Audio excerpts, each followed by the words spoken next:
So it's mid-September in Germany, and that means one thing, Oktoberfest, which means beer. And I'm here today to taste test 5 of Oktoberfest's most famous beers to see which one is the best one to have and which one you should get when you visit Oktoberfest. So this year we're obviously not in Munich at Oktoberfest, we're actually still in Hanover. And hopefully we'll be able to get there next year and show you what it's really like. But in the meantime, I'm here and I'm gonna try 5 of Oktoberfest's most famous beers, which I've never had before. But I'm gonna do a blind taste test, and that's where Becca's gonna help me out. So before we get going, let's review all 5 beers we have here, and I'm gonna do my best to pronounce them correctly in German, but if I get them wrong, make sure to correct me in the comments. First up is Hackeshore. It's an Oktoberfest Märzen. Next is Löwenbräu, which is just an Oktoberfest beer. Next, Hofbräu, which is another Oktoberfest beer. Spaten, Oktoberfest beer. And last but not least, one of the most famous, Paulaner Oktoberfest beer. And once again, I probably said those wrong. I know for Americans, German brewery names are pretty difficult to pronounce, especially the ones you can get in the US because we're used to pronouncing them incorrectly. So again, correct me with that. Now, let's get on to the beer tasting because I'm really excited to try these beers and get a little taste of Oktoberfest here at home.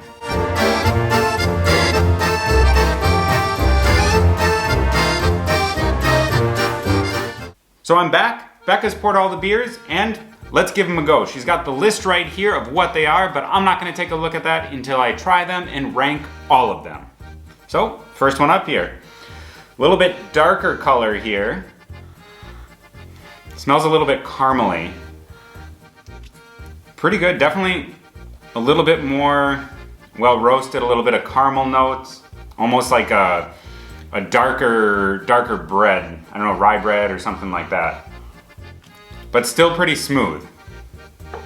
Not as light as I would think an Oktoberfest beer would be, but it's definitely good. All right, number 2 here. Ooh, this one definitely smells a lot more bready. Definitely, ooh, like a lighter, crisp, a little bit well roasted bread. Oh, way breadier, definitely crisp, refreshing.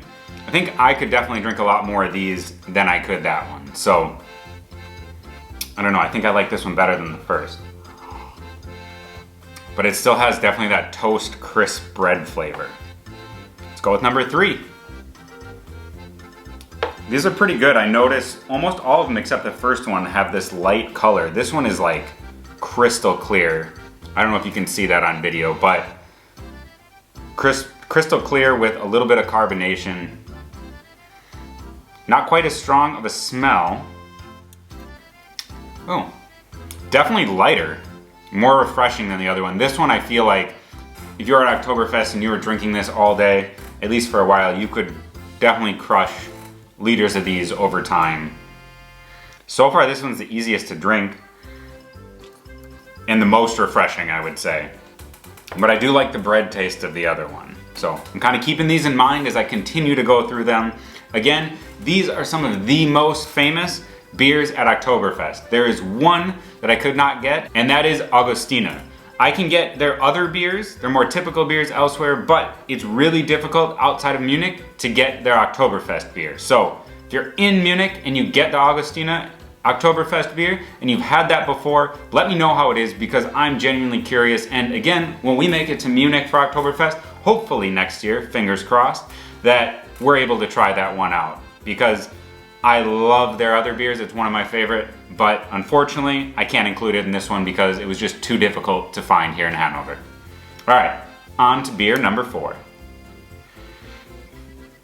This one, a little bit more like beer number 2, but a little bit more clear like beer number 3.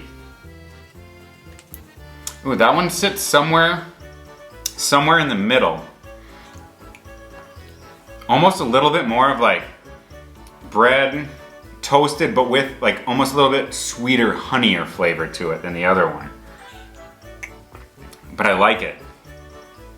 Somewhere in there. I'm not gonna give my final ranking yet, but as I was explaining, you can kind of see these ones are both pretty clear. But then especially compared to that first one, you can see the difference there. I'll hold it up against the background. That first one is definitely the darkest. Ooh, this one has a little bit more stronger scent to it. Still clear, you can see here. These are nice crystal clear. With any German beer, whether I guess it's an Oktoberfest beer, Helles Lager, they are crystal clear, which they are made so well, especially for beers that go all over the place. They just do a fantastic job here in Germany of brewing beer. Not that they don't other places, but in Germany, some of these classic ones are done so well, especially, like I said, that are exported all over the country as well as internationally. They are just impeccable quality. I like that one. It's not quite as bready, or you don't get that like roasted flavor as much. It's smooth, lightly carbonated, but similar. So what I'm getting so far is these four are all pretty similar. These are the Oktoberfest beers. If I had to guess based on previous knowledge, this is going to be the Hackerschor Märzen. It is a little bit darker, it is a little bit more caramely. It's a traditional Oktoberfest beer from what I've seen in the US, which really surprised me about these other ones that are more along the lines of like a little bit heavier Helles, because I didn't really expect them to be a little bit heavier Helles. I pictured them to be more like a Märzen.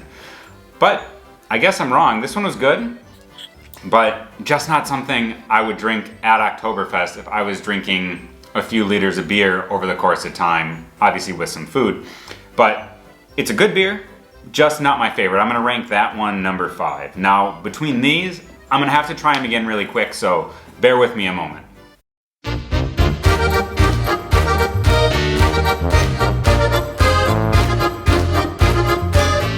All right, so let's take a look at Becca's list here of what the beers actually are. And if we can get a little bit of a drum roll, the number 1 beer that I ranked is the Paulaner Oktoberfest beer. So it's one of the most famous in Germany. A lot of people like it, and I know it's exported everywhere. I really liked it. It has a nice smell to it. Smells beery, if you will. And it goes down smooth, but it has a pretty nice flavor to it. All right, number 2 of the beers was the Löwenbräu, or the Lion's Brew, I think, if my German's good enough. After now, I feel like I've sipped these beers pretty quick, but it's clear. It's interesting because at the beer gardens, even up here in Hanover, the Löwenbräu is one of my favorite Helleses, and if Helles is the correct word, Hellesi, not quite sure, but either way, Prost. Nice, smooth, refreshing. This, especially if it's hot like it is today, when Oktoberfest is starting here in Munich, this is another beer that will go down super smooth. I absolutely love their logo. I think it's one of the best logos here in Germany of all the beers. Next up, number 3 is gonna be Hofbräu. I like that one. Well carbonated, crisp, refreshing. It has a little bit less flavor in my opinion than the Löwenbräu and the Paulaner, but I thought it was pretty good. Just not bad, kind of somewhere in the middle, I guess. Next up was the Spaten, which I believe, if I'm not wrong, they're actually owned by a much bigger beer corporation now. I won't say their name on here, but it is a good beer. I've definitely picked them up at the kiosk here and had them in Hanover, and it's pretty good. To me, it just has a little bit less flavor than the other ones. I don't know, it just doesn't quite pack the little bit of that flavor punch that I'm looking for in the other beers. And last up, I already knew it, it's gonna be the Märzen. It's that Hackerschor Märzen. And I think it's just the style of beer. It's not that I don't like it, it's just that if I was at Oktoberfest and I was gonna be there the entire day, it just wouldn't be my top choice. Sorry, Hackerschor, you are number 5. However, every single beer was delicious. We absolutely love them. And it's one of the reasons we love living in Germany. So while you're here, check out our other playlists here. We got traveling in Germany, as well as what it's like living as an American in Germany. And we'll see you over at our other videos. Bye.